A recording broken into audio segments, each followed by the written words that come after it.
Halo semua, perkenalkan nama saya Datu Sustrasi dari kelas 10 MPLB 1 dengan nomor presensi yang 15. Jadi saya akan menjelaskan tentang berpikir komputasional. Yang pertama, pola berpikir. Nomor 1, konsep ide atau gagasan. Bayangan atau imajinasi yang terlintas dalam benak otak itu disebut ide.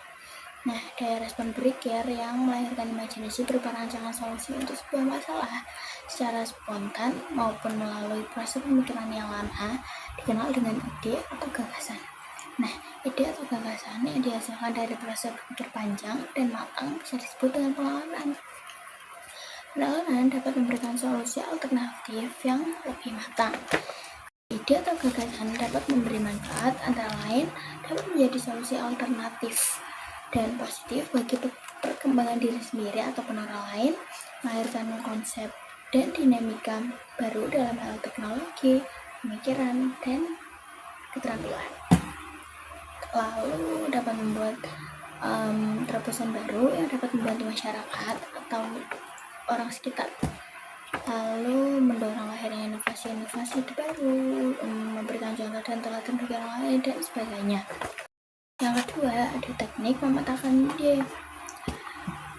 Teknik pemanatian komplikasi permasalahan yang ditemui harus diimbangi dengan visualisasi penjabaran ide atau gagasan secara detail, jelas, dan mudah dibaca.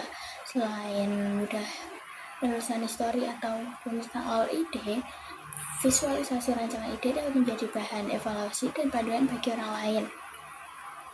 Tahapan untuk mengategorikan, menjabarkan, dan menggabungkan ide dalam sebuah sistem pemetaan dapat mengacu pada beberapa tahapan berikut. Yang pertama, menentukan pokok permasalahan yang akan dijadikan tema dan ide utama. 2. Menuliskan subtema yang dijadikan elemen penjelasan. Yang ketiga, mengembangkan dengan sub-item yang lebih lengkap dan detail. Yang keempat, rangkaian ide utama dan subtema yang harus saling hubung. Nah, untuk langkah yang harus dilakukan untuk memetakan ide ada beberapa bagian nih. Yang pertama, menentukan tema utama. Yang kedua, mengidentifikasi cabang-cabang yang mungkin ada dalam tema tersebut. Yang ketiga, mengembangkan dengan lebih lengkap dan detail. Yang ketiga, konsep algoritma. Konsep algoritma adalah serangkaian langkah atau instruksi sistematis yang dirancang untuk menyelesaikan suatu masalah atau mencapai tujuan tertentu. Dalam konteks komputasi, algoritma adalah dasar dari pemrograman yang memberikan instruksi terstruktur kepada komputer untuk memproses data dan menghasilkan keluaran.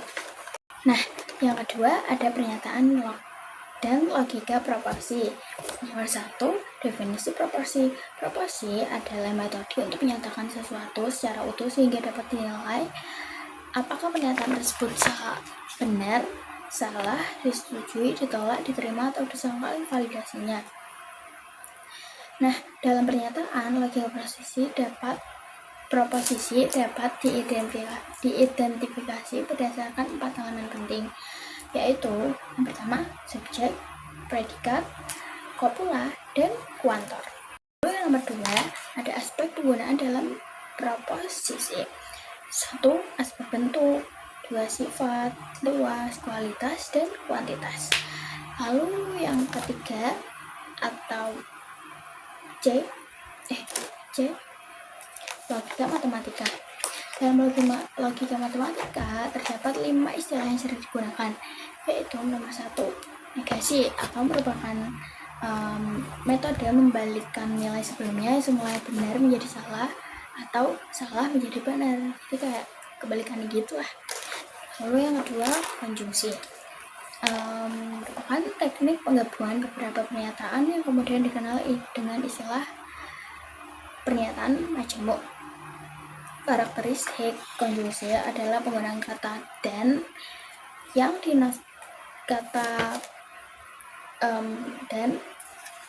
dinotasikan dengan simbol V kebalik gini. Ada disjungsi atau teknik perbandingan antara dua pernyataan majemuk yang dihubungkan dengan kata atau dan dipresentasikan dalam bentuk simbol V gini, V. Disjungsi akan menghasilkan nilai benar atau true selama ada salah satu pernyataan yang bernilai benar. Yang keempat, implikasi. Salah satu penerapan pernyataan majemuk yang menggunakan kata penghubung jika, maka, dan dengan notasi simbol berupa tanda panah ke kanan. Yang kelima, biimplikasi merupakan salah satu jenis pernyataan majemuk yang dibentuk dengan menggunakan kata penghubung jika dan hanya jika, yang dua kali dengan simbol notasi kanan juga. Lalu yang terakhir, metode penawaran. Penawaran adalah proses menyimpulkan ide tersebut dalam otak atau dianalisis, ditimbang dan diuji secara mendalam. Penawaran juga dapat diterjemahkan menjadi metode berpikir dalam menghadapi persoalan berdasarkan referensi atau rujukan guna menghasilkan simpulan atau pernyataan baru yang dapat diuji kebenarannya.